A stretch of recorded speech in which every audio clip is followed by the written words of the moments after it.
last night. Ah, that's always nice. Does it also turn to slush almost immediately? Oh, it was so light of a dusting, it wasn't even enough for slush. It's night. Ah, that's always nice. Whenever they show snow in like New York, they show like blanket white snow, and then they don't show that because so many people walk around everywhere. It's like slush immediately afterwards. Exactly. It's better footage when it's all white before the dirt gets into it, and then it turns into a mess and no one wants to go anywhere. Come to California, we got a lot of snow right now. It's so funny. I think it was Mammoth had a shutdown the other day because they had too much snow. The ski Wow. resort. That's a cool problem to have. Got I've never 52 been, but I've heard good things about Mammoth. 52 inches in one day. Okay, I'm gonna let people in, just so you know. Stop talking about snow. Got it.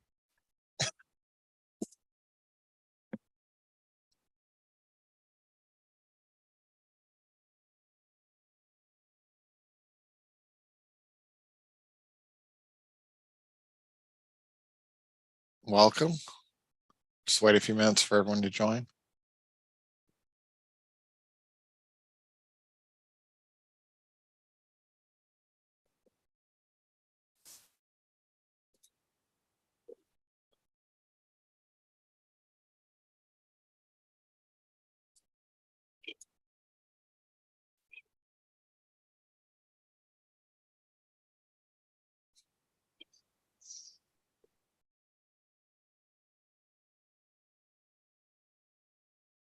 Okay, I'll go ahead and get us started.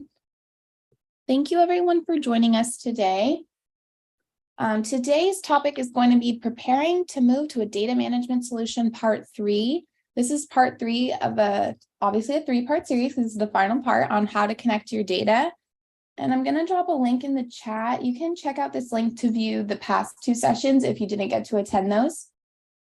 But once again, we're joined by Phil, Jose, and Jason. So thanks for coming back, guys. And thank all of you for joining us again. If you're a new subscriber, welcome. And if you're returning, welcome back. We're so grateful that you guys are all here and seeing the value and the learning experience that is KVA. If you're not already partnered with us, we would love to help your company digitally transform and take advantage of softwares that we will be using in today's session. And you can see our contact information on the bottom here. Don't hesitate to reach out to see how KETIV can help you not only with this learning content, but with the entire scope of your team strategy and business. Next week's session is going to be on inventor assemblies, so you can join with that same link and you can join us next week as well. At the end of our session today, you'll also see a link to provide us with feedback on the content. You can send your suggestions on topics you'd like to see. Please fill that out. It helps us continue to improve and provide you with lessons that will actually help you with your work. Okay, I will let you guys all take it away. Thank you, Christina. Appreciate it. Welcome, everybody. It's our final session here of the 3-part series on getting your data prepared and moved into a PDM.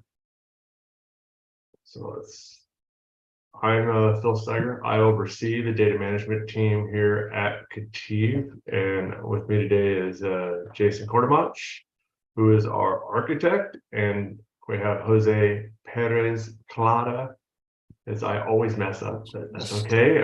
He is one of our vault engineers and will be covering today's topics. So we're going to start off today with some poll questions. The first one is, where are you in your PDM journey? Second one is, what is your next steps? And the third one is, do you have a training and onboarding manual for new employees around your engineering processes? Give you guys all a few minutes to answer a few seconds here to answer It those looks like questions. I inputted the first one wrong, so you can just ignore that bottom part.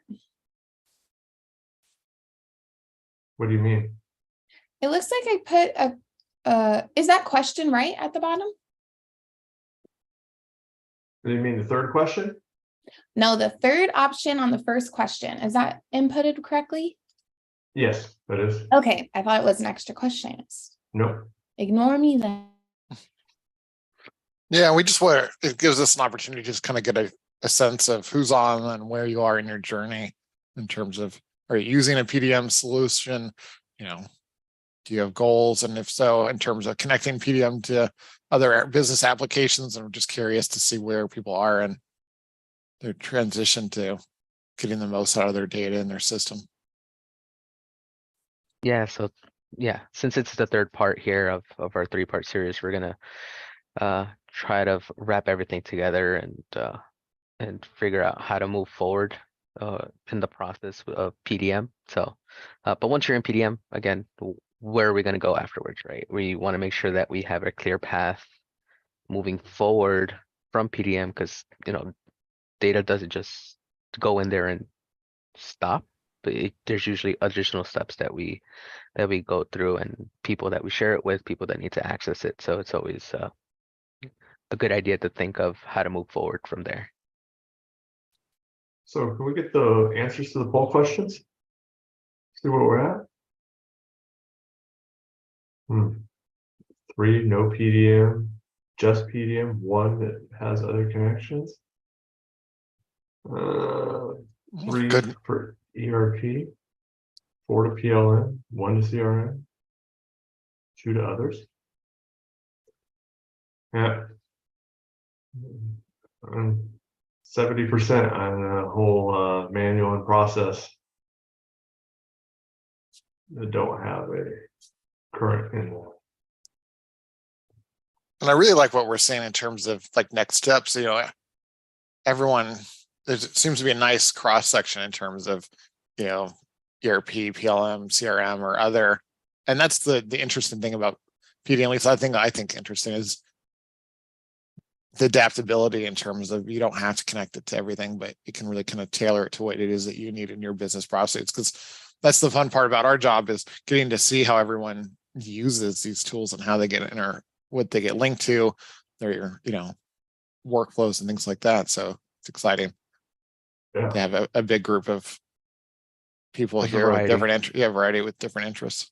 Yeah, we're going to talk about it a little bit or mention it down the line, but there's different ways you can go, but there's going to be certain things that are going to be key decisions early on in the process that we're going to have to talk about. So it's good to know that it's going to go in different directions for a lot of people on the call. So today's an overview of what we're going to talk about today: data loading. What are my options? Because there is a lot of options to getting your data into a PLM assessment. The devil's in the details. Trust me, it is critical. And then configuration, it's okay to start small. You don't have to eat the whole apple all at once. Training, I think, is very necessary for success. And, especially if you're having to report up, talk about ROI, because you just spent a lot of money purchasing this solution. Upper management wants to see an ROI, and they want to see it quickly. And one of the ways you're going to see that quickly is training. So let's start out. Data loading. What are my options? Well, there's several tools and options to get your data from off of the server into a PDM. I'm going to use Vault as an example, since that's what we support mainly. So in a Vault environment, you have autoloader. You can do task scheduler. There's a tool called the DTU tool, but it can only be used by trained resellers. Yeah. And then there's the check-in manually. Now they all have the pros and cons to them. Absolutely. And when you think about loading your data, you should think about putting all of your data in there, because you just went out and spent this money on a PDM solution. You don't want to go, oh, we're just going to put new data in there. Well, now you have data in 2 locations. Maybe Jason and Jose can talk more around autoloader, task scheduler, some of the pros and cons to that, compared to like the DTU tool where that's something we can do. Yeah, so it really comes back to the kind of data and then how much data you want to load. Autoloader is great in terms of an automated process, in terms of, if you have all your information in one location and, all the links are there and everything's fine, autoloader works great. I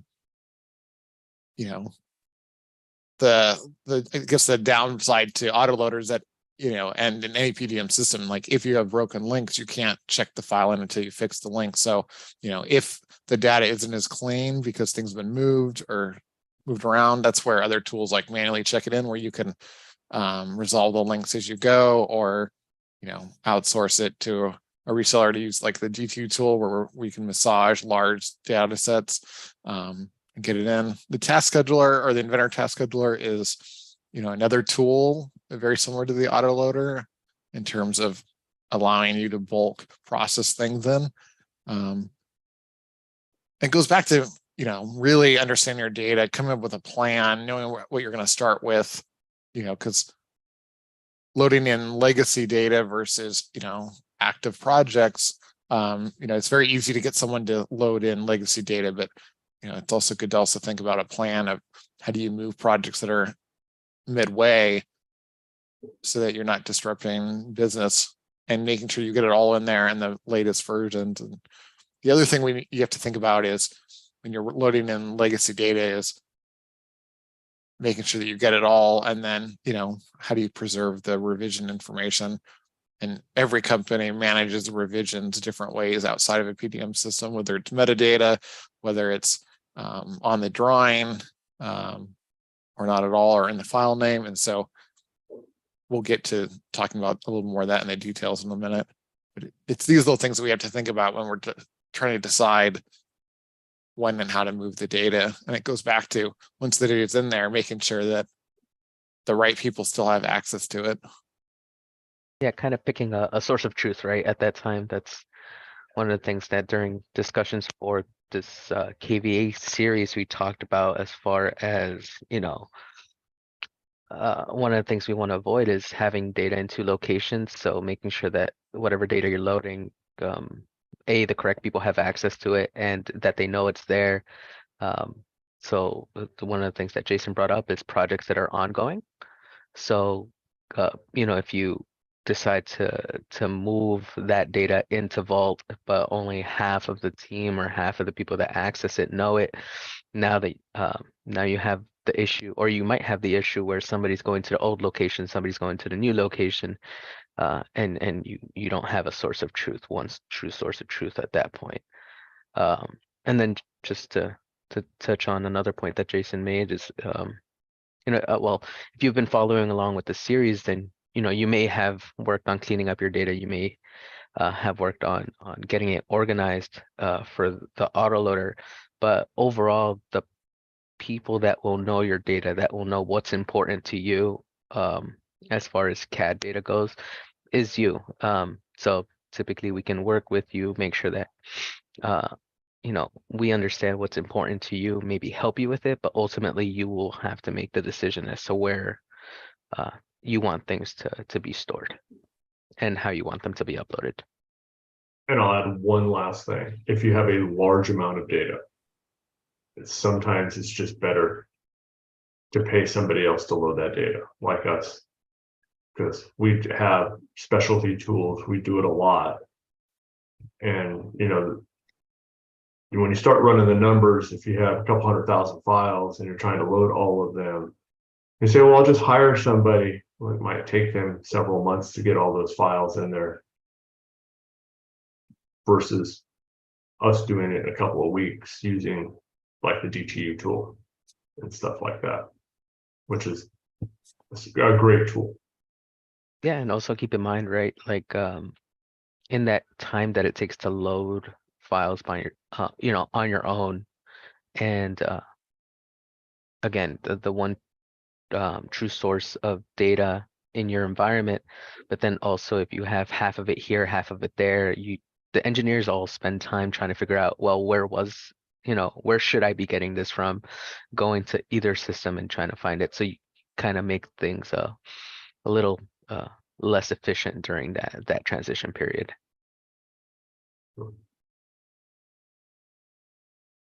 So once you have decided on how you're going to get your data in there, probably the biggest thing is the assessment. And the reason I say the devil's in the details is because this is where you really got to make those critical decisions of how your vault or your PDM is set up.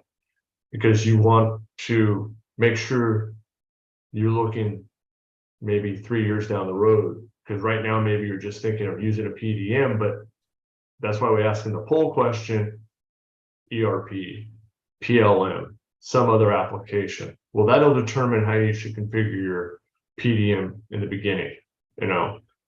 The workflows, the release processes, revision schemes. And the big one is the file or item-based lifecycles.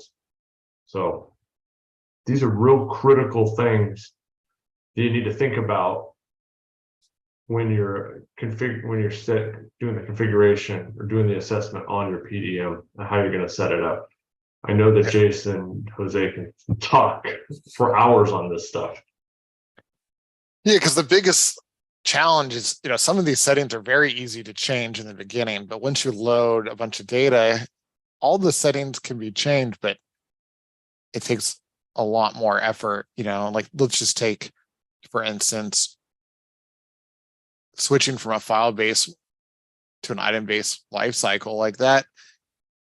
Getting a file to an item-based lifecycle is easy. Removing or turning off file-based lifecycles and getting that kind of historical data into the item, that is very tedious work that could be avoided by just starting with items in the beginning. And so it's those kind of little things to think about.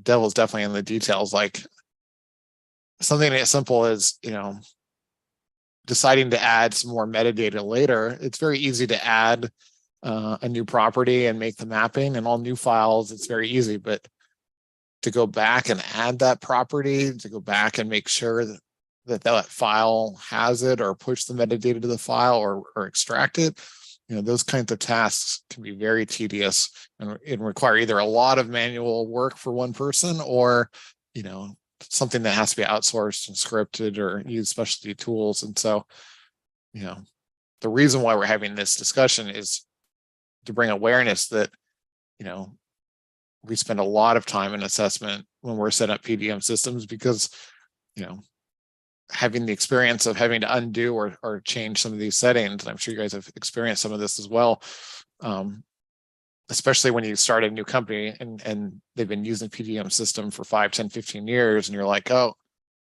I wish they would have, turned on and forced unique file names. Like there's certain features. And so we try to help and make sure that things get set up the right way, and that we're making these decisions in a conscious way, so that we're not creating bigger problems down the road. Because what we see is that a small decision early on can really snowball into a much bigger issue when it comes time to try to clean the data or reorganize things.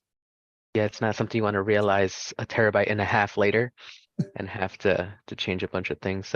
We've actually had some customers who, come into a new company and they see the setup and they're like, well, I wasn't sure what the decision process was before this, but this is where we are.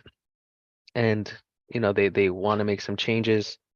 And I think we've had a couple that are like, all right, we're going to start over, like brand new vault, brand new environment. We're going to go from scratch. Any information that we have in our current PDM system, we're going to go ahead and sort through it, pick what we need, kind of go through this process that we've been talking about, and kind of doing it right. I mentioned it at the beginning of the session today, but there's certain things that are key decisions that should be discussed and weighed on, file versus items. If you start rolling out file life cycles, you have categories, you have properties and all such that are applying to these files.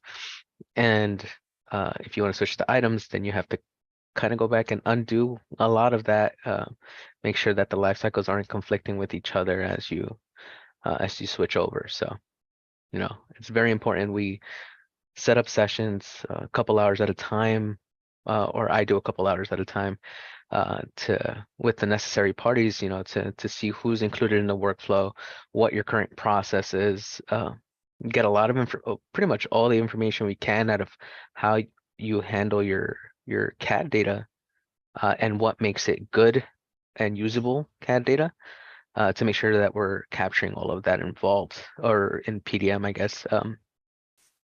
It also, what I've noticed is with some of our larger customers, it gives them the ability and the chance to talk about the process.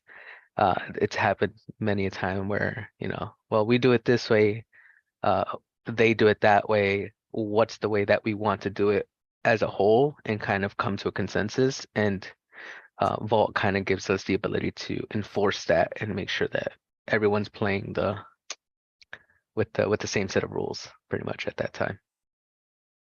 Yeah, that's such a great point, especially like if one department sets up Vault and another department gets Vault, and then they want to merge them together, and one's using file-based item or file-based lifecycle, the other one's using item-based lifecycle. Like there's the beauty is that PDM systems can be configured in a lot of different ways, and I've seen a wide spectrum of processes, but yet that's what makes it so useful, because it can match your business need, but it's hard, especially when you're a new person coming into a new company. It's like, why are we doing it this way? There might be better ways. But at the very least, it's good to document those kind of decisions. Well, and if you have multiple business units, one of the things I suggest when you're setting it up is you get somebody from each business unit to be involved in the process. So you guys standardize a lot of this across the board. So if somewhere down the line they want to merge the two businesses together, you don't run into one has file-based, the other one has item-based, which could make it more difficult to merge stuff. And then one thing I left off is file names on this. You don't want to go back and change file names 3 years into the process. You want to make sure, and we've talked about that in the past, you really want to make sure your file names are what you want them going forward. So the next big thing, now that you've done the assessment, it's time to configure it. And I put it's okay to start small. And the reason I put that is I see a lot of times companies get all excited. We're going to a PDM. Let's deploy everything. I want to do everything under the sun. You're not going to have that success. People are creatures of habit. They don't like change. Change is difficult for them. So if you're going from, hey, my files are on a server, to a PDM, start out small. Get your items, your basic configuration, so they can start to get used to just the check-in, check-out process of how to use a PDM system.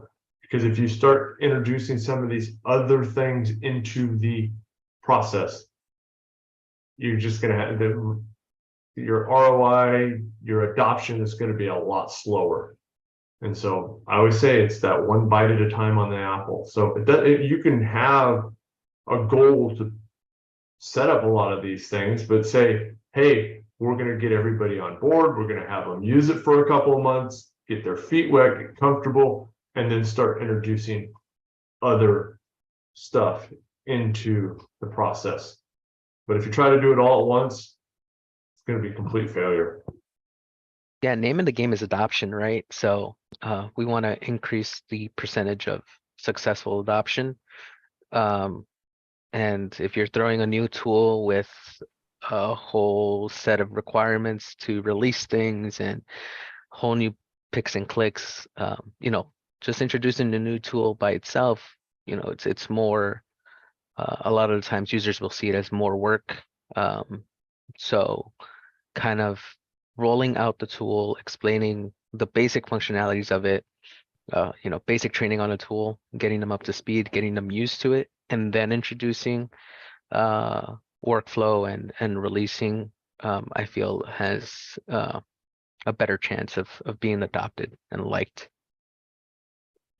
And for instance, like change orders, you know, if we think about the journey, getting files in Vault or into PDM, getting them initially released, and then maybe that might be a good time once everyone's comfortable to come back and add a change order process so that you're documenting when you know, so you have a formal change process going from, you know, the first rev to the second, instead of trying to do it all at once in terms of, you know, now you're making change orders just to say that it's an initial rev. And that's a lot more information for the end users to manage. And so sometimes it's good to kind of wait on some of those features once you got the adoption, once you've got the data in the PDM, you have, you know, your current projects or legacy projects released. And then at that point, once everyone's kind of comfortable, come back and either add, you know, change orders or start looking at automating, you know, the creation of release PDFs or, you know, coming back and doing more training around some of the more advanced features and items in terms of like BOM management and stuff like that. And for anybody who's an IT person on the phone or on this, I always look at it, it's easier to do annual upgrades of software, so there's less training involved. So I also look at it that way. For stuff like this, you do little incremental things is a lot easier than big changes, because big changes just, people just don't adopt very well, at least in my experience dealing with software.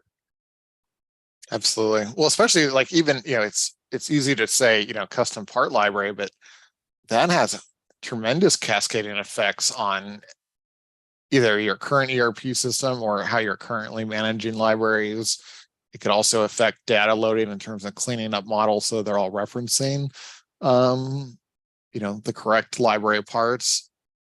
It's also a great opportunity to think about what is the workflow in terms of requesting a model, getting it the correct part number, getting the right metadata in terms of vendor and vendor part number. And do you want that information in the PDM system, or do you want that information to live in the ERP system? So there's, you know, pros and cons to both, but it's these kinds of things that take some time, and especially when it starts to involve other departments and getting their input and really designing and configuring a PDM system that works for everyone. And you also have to look at it when you talk, the new buzzword is digital transformation. This is the start of digital transformation, is getting your stuff into a PDM solution configured correctly, so that now you have the ability then to have it shared out to manufacturing or to your ERP system or PLM or a CRM. So you start having less human interaction, some of it being a little bit more automated, so you don't have that human mistake when, you know, you're taking a BOM and somebody's now manually typing it into your ERP system for you. How many times do they accidentally fat finger that BOM into the ERP system? Your goal is to get it into your PDM system correctly so that it can be pushed into your ERP system automatically, which saves time, speeds up the process.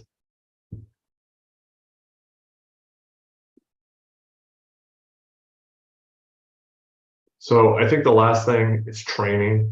It's necessary for success. I think it's overlooked a lot of times, or it's done just, they give a little bit of guidance and then they let the employee go.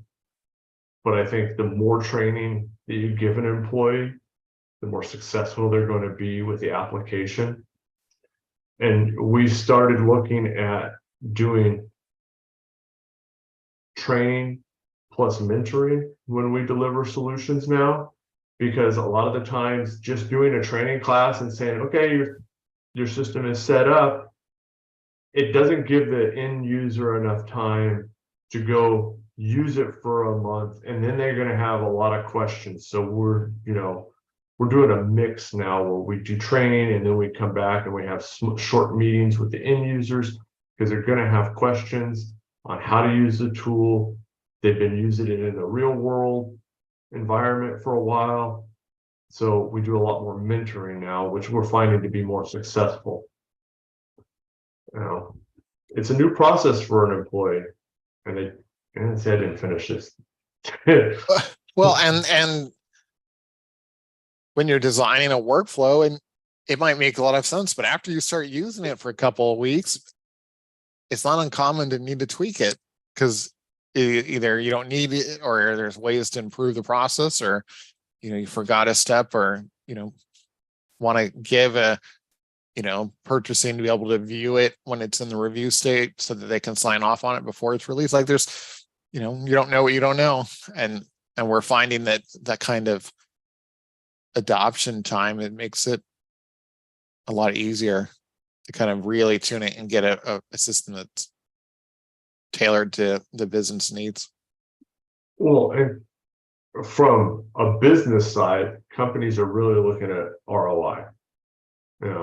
When they spend money, they want a return on their investment, and they want it quicker and quicker. I mean, we live in a society of instant gratification.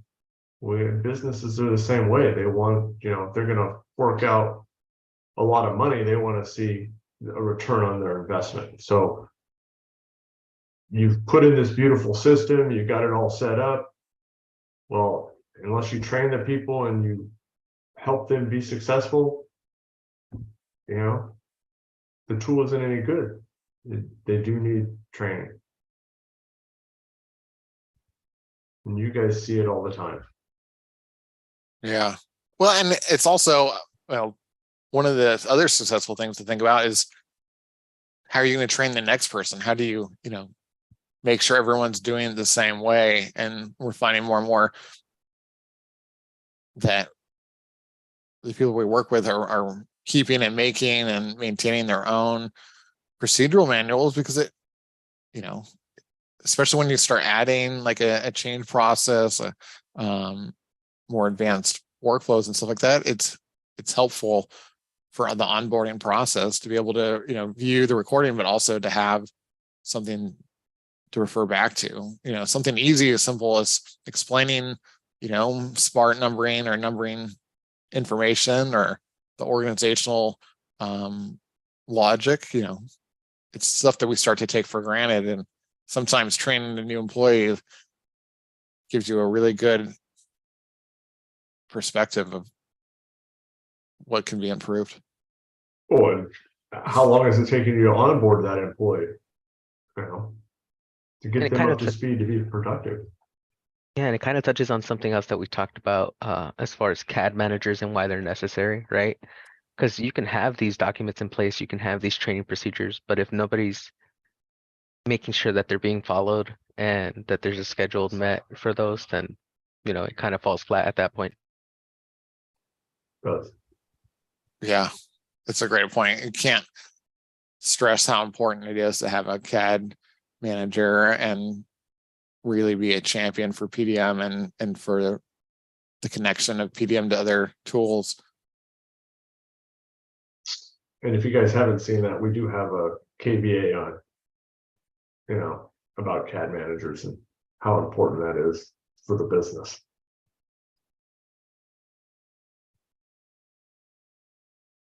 So we've come to the point where questions and answers. Anybody have any questions that we might be able to address?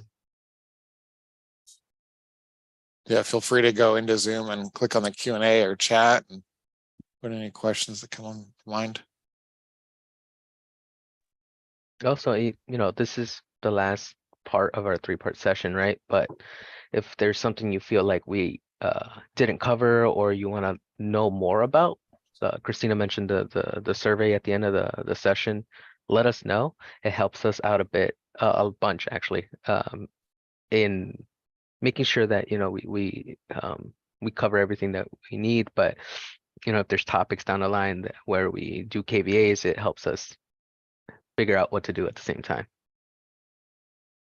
And just to let you know, our next KVA is going to be another Ask the Experts, where all of us will be on. And it'll be more of an open forum to ask questions around PDM and stuff like that. I think that'll be in mid-February, mid to late February, just to let you know, to look out for that one. We had one last year and it seemed to be very, it was a good session, a lot of good questions.